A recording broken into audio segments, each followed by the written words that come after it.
Action. So intro at the end. This is the part we're trying to fix. Spoiler alert, we fix it.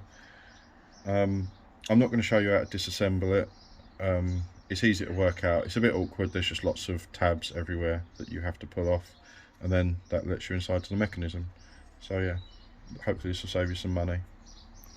Right, so this is a Jaguar XF steering control. Sorry, an indicator control. It's off a 2010 model. Common problem that the high beams come on when you don't want them to. I think I found out why.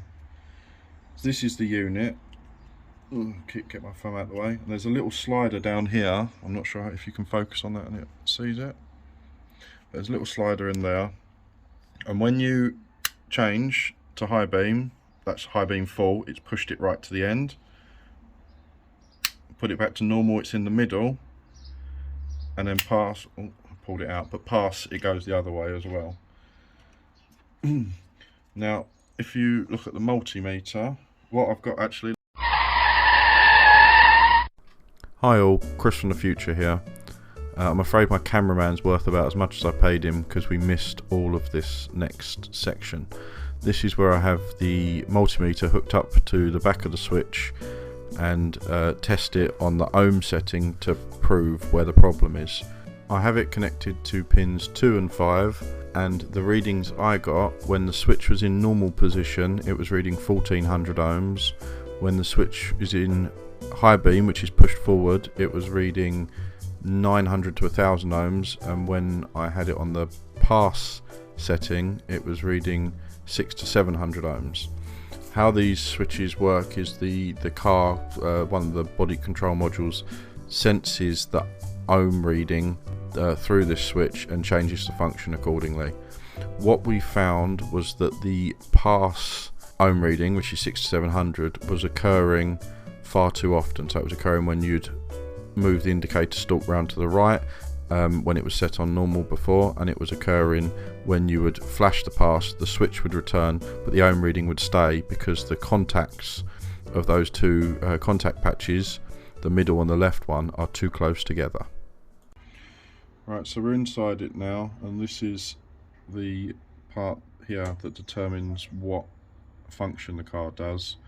The far end is full beam, the middle is normal mode, and the end is pass. So the mechanism slides this thing along, which completes the circuit, and then you get your different ohm readings, which is how the car knows what to do. The mechanism itself on our one seems absolutely fine. There's no slop, there's no play, but what I notice is when it's on normal mode, it sits here, so it sits right on the edge. So, but it does go in further when you go on to pass. The only, or the easiest solution I can think of is just to scrape back the contact pad a bit on this side on the pass so that it's harder to engage pass. You have to really mean to, rather than just jiggling it so it ends up on the wrong way. So we're going to do that and see if it works. So all I've done is I've used a Stanley blade. I put a cut in there to square it off, and then I just eased up and flicked the trace off the board. So now I've squared that up, so we're going to see if this works. Right, so here we have it all back together. I put a little bit of silicone greasing because there was some grease that I cleaned up when I went in first time, and this is the part that moves across there. There's the same thing for the indicators here, which we'll sort out in a bit. So just put that in, make sure the pin locates properly. Right, and I'll put the ohm meter so hopefully you can see it. Is that showing up? Yeah. You can read it, yeah? Yeah.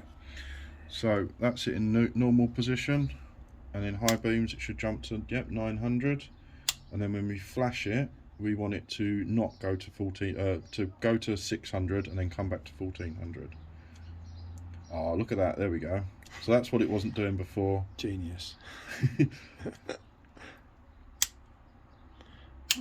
And I'm assuming that because you were having trouble with the right hand turns, weren't you? It was coming on.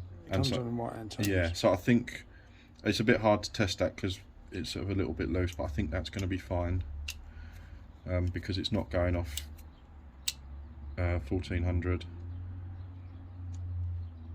Lovely. So that hopefully should be the fix for this. I'll put it all back together, and yeah, hope that helps. Well done. Okay, so we're in the car now, just to test that it works properly. One thing to remember that I didn't when we first tested this is that if your high beam won't come on unless your lights are on, so you have to put your lights on for the high beam light to come on. So if they're off or on side lights, you won't see the high beam when it's on high beam. Right, let's leave the lights on. Okay, so this is normal. That's pass. High beam. Indicator. Indicator. And yeah, Dad's saying that's when the fault was happening. Was when you'd indicate right and the high beam would come on because the pass would be bridged. So yeah, it's a nice easy fix. The only hard, now I've done all the work and found out what to do for you, the only hard bit is splitting the switch. That's really awkward. I used a video, I can't remember who it was by, but I'll post a link to it, to get the column off and get the bits out. But yeah, all in all, this shouldn't take you half hour at most, I would have thought. Dad's saying longer, but for me that's fine. Alright, yeah, I'll leave it there, and yeah, let me know in comments if it's if it works for you and if it saves you some money, and like it and subscribe. And there's a happy, oh, I thought you were doing a happy dad. Cheers, bye.